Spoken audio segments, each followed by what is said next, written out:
Pondok Pesantren Tebu Ireng adalah salah satu pesantren terbesar di Kabupaten Jombang, Jawa Timur. Pesantren ini didirikan oleh Hadratus Syekh Kiai Haji Hasyim Asy'ari pada tahun 1899. Tepatnya setelah beliau pulang dari pengembaraannya dalam menuntut ilmu di Mekah. Tebu Ireng dulunya merupakan nama dari dusun kecil yang masuk wilayah Cukir, Kecamatan Diwek, Kabupaten Jombang.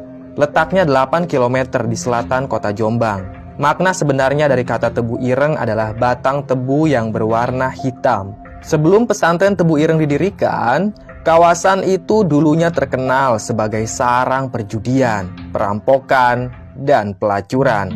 Namun, sejak kedatangan Kiai Haji Hasyim Asy'ari, secara bertahap pola kehidupan dusun tersebut berubah menjadi lebih baik. Awalnya, kegiatan dakwah sang kiai dipusatkan di sebuah bangunan yang terdiri dari 2 buah ruangan kecil yang terbuat dari anyaman bambu.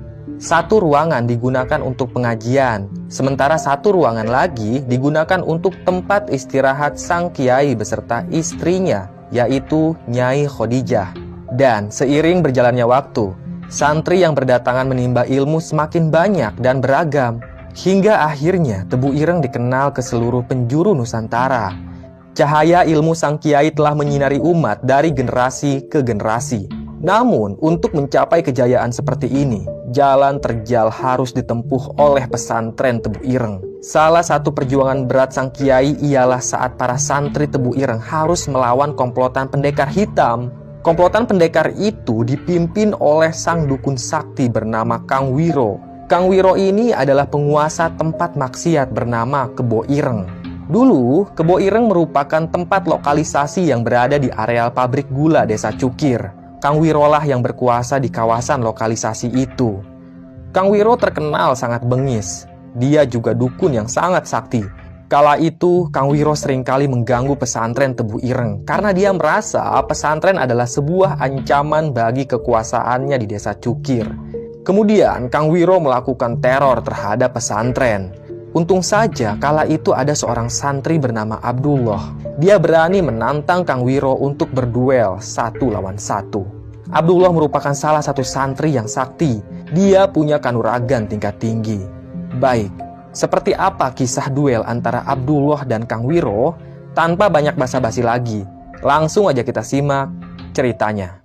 Abdul hidup bersama pamannya yang bernama Karnaim. Mereka tinggal di sebuah kampung kecil yang penduduknya tidak begitu banyak.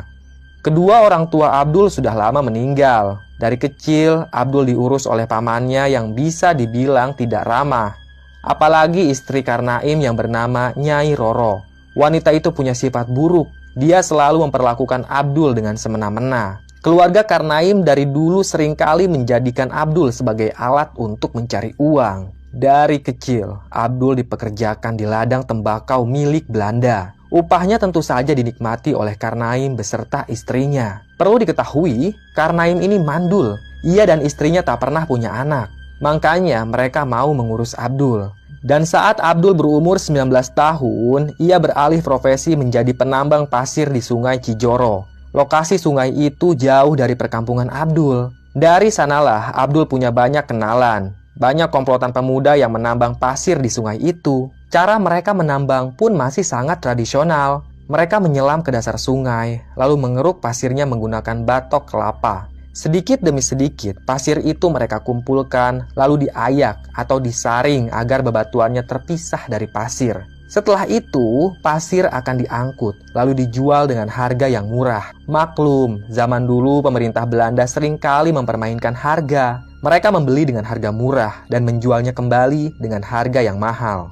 Tapi Abdul tetap memilih bekerja sebagai penambang pasir ketimbang di perkebunan bakau. Di perkebunan bakau itu, Abdul tidak suka pada juragan tanahnya. Ia merupakan orang Belanda. Si juragan tanah seringkali membentak dan menganiaya para pekerja kalau ada kesalahan, walaupun kesalahan itu sepele. Sementara itu, Karnain yang merupakan pamannya Abdul, dia berprofesi sebagai penjual kelapa di pasar. Tapi Karnain punya kebiasaan buruk. Dia suka sekali berjudi di ajang adu ayam.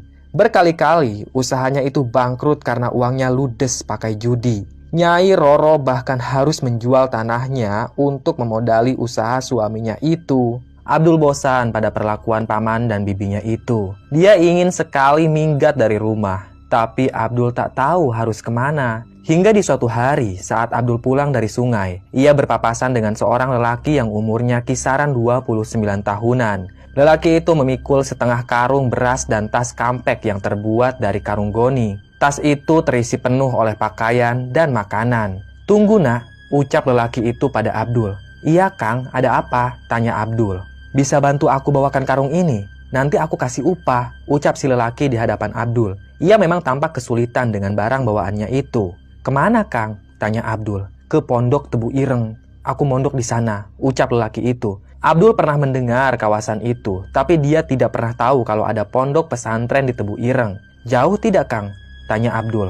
"Lumayanlah, tapi tidak jauh-jauh amat," timpal si lelaki sambil membenarkan kopiah hitamnya yang sudah butut itu.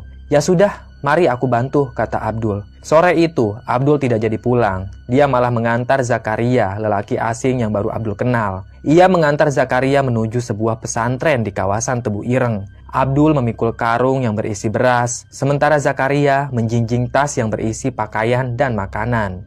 Maghrib pun tiba, tapi mereka masih di perjalanan. Zakaria berhenti sejenak. Dia melihat ada sumber mata air di pinggir jalan. Segera Zakaria mengambil air wudhu dan menunaikan salat maghrib. Sementara itu, Abdul tidak ikut sholat. Dia malah duduk saja sambil memperhatikan Zakaria. Walaupun Abdul beragama Islam, tapi dari kecil dia tidak pernah dididik soal agama oleh pamannya.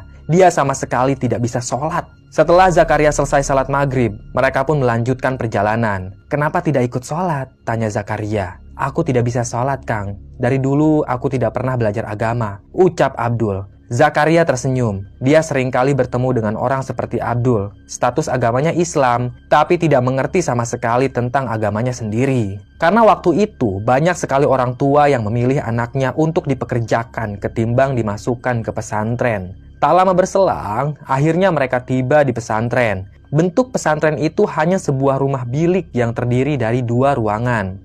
Namun, ruangannya cukup besar. Orang-orang menyebutnya Padepokan Tebu Ireng, bukan pesantren. Ini adalah strategi sang kiai, karena saat itu pemerintah Belanda tidak suka akan keberadaan pesantren. Orang-orang pesantren seringkali melakukan pemberontakan terhadap pemerintahan Belanda. Maka dari itu, setiap ada pesantren, tentara Belanda pasti akan berusaha melukai sang kiai. Di Tebu Ireng, para santri bukan hanya belajar agama, tapi mereka juga diajari bela diri. "Sudah sampai, Kang," ucap Zakaria. Abdul meletakkan karung yang berisi beras. "Ini upah buat kamu," sambung Zakaria sambil menyerahkan uang koin. Abdul pun menerimanya. "Terima kasih, Kang," ucap Abdul. "Oh ya, ini sudah malam. Kau menginap saja dulu di sini," ucap Zakaria. Abdul terdiam sejenak. Dia pun mengiyakan ajakan Zakaria. Memang saat itu santri di Padepokan belum terlalu banyak. Hanya ada beberapa orang saja. Saat Kiai mengadakan pengajian kitab kuning, Abdul hanya ikut mendengarkan di belakang para santri. Dia terkesima dengan karisma sang Kiai. Abdul mendengarkan dengan seksama setiap kata-kata yang keluar dari lisannya Kiai. Abdul benar-benar tertarik untuk belajar lebih dalam lagi tentang ilmu agama. Seusai pengajian, Abdul pun mendekati Kiai. Dia ingin ikut nyantri di pondok pesantren yang baru berdiri itu. Tentu Abdul diterima sebagai santri. Kiai senang kalau ada orang yang dibukakan pintu hatinya untuk memperdalam ilmu agama. "Tapi aku tidak punya bekal, Kiai," kata Abdul. "Soal bekal, kau jangan khawatir. Kau bisa ikut dengan santri lainnya untuk menggarap sawah punyaku. Nanti hasilnya bisa dinikmati sama-sama. Tenang saja, Allah selalu kasih jalan bagi hambanya yang ingin menuntut ilmu agama," timpal pimpinan pesantren Tebu Ireng. Semenjak saat itulah, Abdul mulai mondok di Tebu Ireng. Dia bukan hanya belajar ilmu agama, tapi juga belajar seni bela diri. Beberapa hari kemudian, Abdul izin ke Kiai untuk pulang dulu. Setidaknya Abdul harus berkabar pada paman dan bibinya kalau dia mau mondok di Tebu Ireng. Sang Kiai pun mengizinkan Abdul untuk pulang. Dan setibanya di rumah, Abdul malah dimaki-maki oleh pamannya. Bahkan, paman dan bibinya itu malah mengusir Abdul. Mereka bilang kalau Abdul ini adalah anak yang tidak tahu diri. Kabur dari rumah seenaknya saja. Dengan perasaan sedih, Abdul pun kembali ke Tebu Ireng. Walaupun dia sudah diusir oleh paman dan bibinya, tapi dia tidak mau menyimpan dendam. Mau bagaimanapun, mereka tetap keluarganya Abdul yang sudah merawat Abdul dari kecil. Di Pondok Tebu Ireng, Abdul serius mempelajari ilmu agama dan seni bela diri. Dia bahkan menjadi santri yang paling kuat di bidang silat. Lambat laun, Pondok Tebu Ireng itu mulai didatangi oleh para santri dari berbagai daerah untuk menuntut ilmu kepada sang kiai. Kawasan pesantren pun diperluas, tapi masih memakai nama Padepokan agar tidak diobrak-abrik oleh pemerintah Belanda. Namun, di balik perkembangan Tebu Ireng, ada seorang dukun sakti yang iri. Ia tidak senang akan keberadaan Padepokan itu. Dukun itu tak lain adalah Kang Wiro, penguasa pusat kemaksiatan yang disebut Kebo Ireng. Kebo Ireng adalah sebuah kawasan relokasi yang menjadi sarang kemaksiatan. Di sanalah perjudian dan prostitusi tumbuh sangat subur. Pemerintah Belanda adalah dalang terbentuknya tempat relokasi Kebo Ireng. Mereka sengaja mendukung Kang Wiro yang merupakan dukun sakti dan jawara di kawasan itu untuk memajukan tempat maksiat. Para penjajah itu berharap kaum pribumi menghabiskan uangnya di meja judi atau di ranjang. Lalu dengan licik, orang-orang Belanda akan memberi pinjaman yang bunganya sangat besar. Sehingga, mau tidak mau, kaum pribumi harus bekerja secara cuma-cuma di perkebunan milik tuan tanah Belanda. Kang Wiro adalah salah satu contoh pengkhianat kala itu. Dia sangat pro terhadap pemerintah Belanda. Bahkan, Kang Wiro menjadi kaki tangan Belanda. Banyak orang yang takut pada Kang Wiro karena dia dekat sekali dengan para tentara Belanda. Nah, kemunculan Padepokan Tebu Ireng ini membuat Kang Wiro marah. Dia khawatir akan semakin banyak orang yang mengunjungi Padepokan itu, membuat tempat relokasi Kebo Ireng jadi tidak laku. Sebelum semua itu terjadi, Kang Wiro harus segera bertindak. Dia pun mulai melancarkan teror ke Padepokan Tebu Ireng. Kang Wiro dan komplotannya bahkan sempat melesatkan panah api ke salah satu gubuk santri hingga atap gubuk itu terbakar. Untung saja para santri sigap memadamkan api tersebut. Sebenarnya, pemimpin pesantren Tebu Ireng sama sekali tidak mau meladeni serangan dari Kang Wiro. Beliau malah menasehati santrinya agar tidak membalas Kang Wiro dengan perlakuan yang sama. Tapi kelakuan Kang Wiro sudah lewat batas. Hingga ada salah satu santri yang berani menantang Kang Wiro untuk duel 1 lawan 1. Santri itu tak lain adalah Abdul. Dia yang paling pandai bela diri. Abdul juga menguasai hijib atau ilmu kanuragan yang didapatkan dari hasil wiridan. Tekad Abdul itu pun didukung oleh santri lainnya. Dan dengan berat hati, sang kiai akhirnya mengizinkan Abdul untuk bertarung melawan Kang Wiro. Pertarungan itu digelar di dalam Padepokan agar pihak Belanda tidak ikut campur. Awalnya, Abdul sempat kesulitan melawan kesaktian Kang Wiro. Namun, berkat doa guru dan hijib yang telah Abdul amalkan, ia berhasil meninju dada Kang Wiro dengan sangat keras. Kang Wiro pun terpental. Dia ambruk dan tak bisa bangkit lagi. Pertarungan itu akhirnya dimenangkan oleh Abdul. Setelah pertarungan sengit itu, sekitar bulan Ramadan, Kang Wiro akhirnya meninggal dunia karena luka dalam. Ironi memang, dia adalah seorang dukun sakti, tapi tak mampu mengobati penyakitnya sendiri.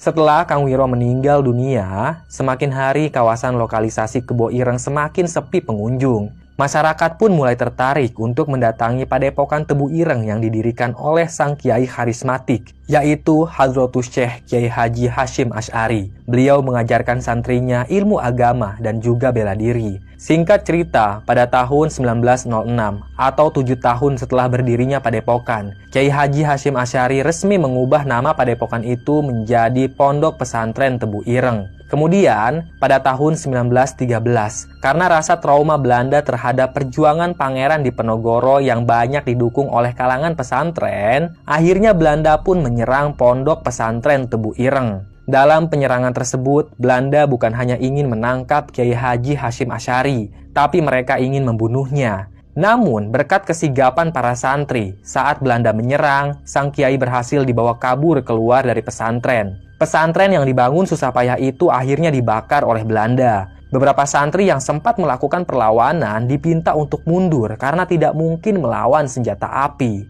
Dan tak butuh waktu lama, kabar tentang pembakaran Pondok Pesantren Tebu Ireng menyebar ke seluruh Jawa dan Madura. Berita besar-besaran tentang pembakaran pesantren ini diliput surat kabar di Surabaya, Semarang, Batavia, Bandung, dan Malang. Hal itu menimbulkan simpati dan dukungan besar terhadap Kiai Haji Hasyim Asy'ari. Alhasil, hanya 20 hari setelah penyerangan, hampir 1.000 simpatisan datang ke Tebu Ireng.